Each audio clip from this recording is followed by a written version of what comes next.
a desconfiança é um sentimento que faz com que a pessoa desconfie da sua possibilidade de transformar as suas limitações.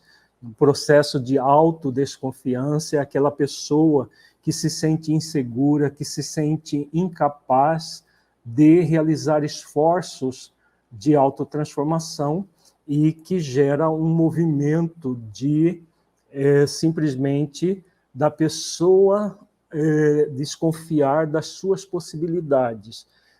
Há toda uma causa profunda dessa autodesconfiança.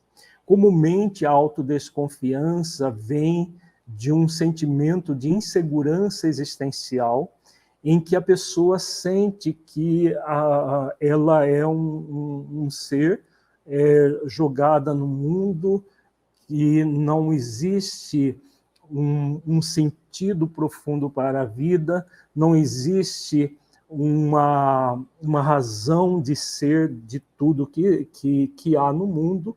Então, por extensão, a pessoa que desconfia de si mesma, ela desconfia também da vida, ela desconfia de haver uma consciência cósmica organizadora do universo. A desconfiança da vida é uma desconfiança básica que faz com que a pessoa se sinta jogada no universo, abandonada no universo, faz com que a pessoa sinta que não existe um sentido maior para a própria vida.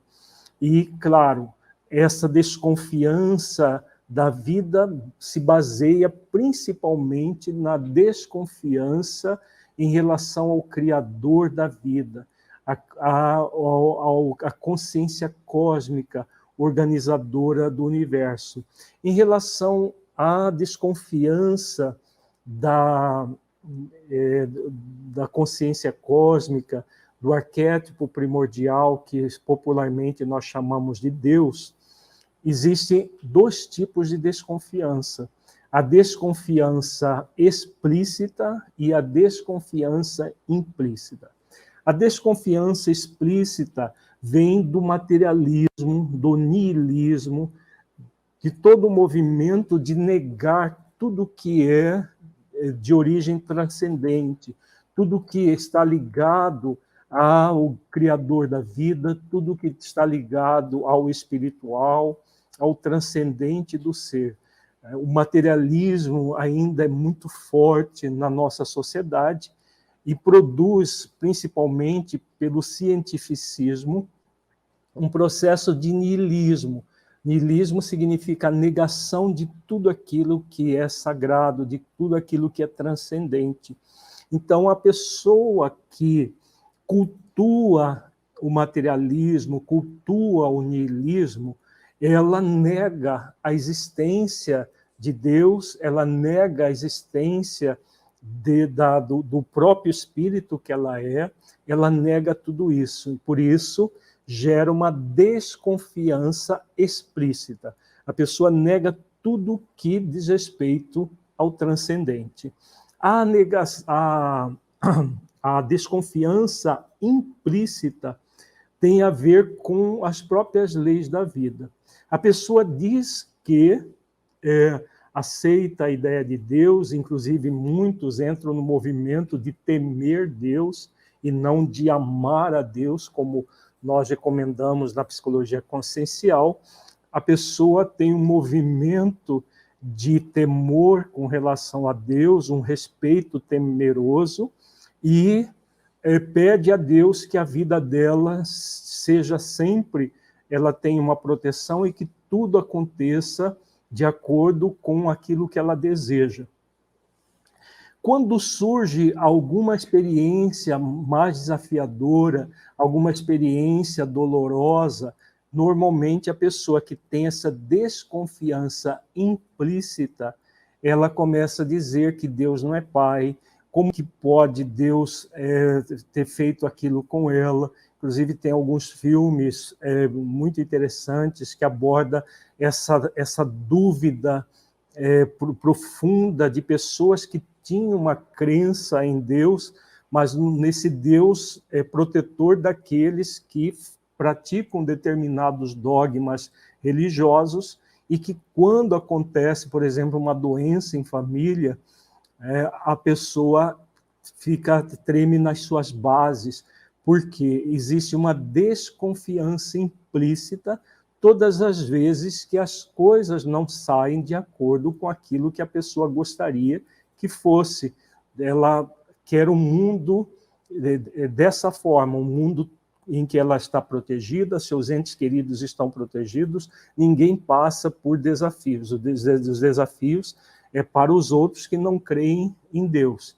E quando acontece na vida delas, aquela crença, aquela confiança em Deus, ela desmorona. E a pessoa vai demonstrar uma desconfiança implícita. Isso tem a ver com a questão da desconfiança na própria vida, nas leis que regem a vida. Por quê? Dentro da visão da psicologia consciencial, existem leis que regem a nossa vida, tanto a vida no mundo material, quanto a vida do ser espiritual que todos nós somos. Como há um desconhecimento muito grande acerca dessas leis da vida, as leis, apesar de que já as ciências de ponta têm pesquisado essas leis da vida, como a psicologia transpessoal, que pesquisa uma lei fundamental para entender a própria justiça divina, a própria como que Deus formata o universo, que é a lei da reencarnação, a lei de causa e efeito. Essas leis têm sido pesquisadas por cientistas, médicos, psiquiatras, psicólogos, em vários países do mundo, mas as pessoas ainda ignoram muito dessas leis. E aí desconfiam da vida porque não conhecem as leis. Então, a desconfiança ela vai se manifestar nesses 3 níveis. A desconfiança em Deus, a desconfiança na vida e a desconfiança em si mesmo. Se nós desconfiamos de Deus e da vida, nós vamos sempre desconfiar de nós mesmos, no sentido de que eu não tenho como lidar com um mundo que eu nem conheço como ele funciona. A pessoa entra numa insegurança existencial muito grande, e nessa insegurança existencial ela acaba produzindo a desconfiança.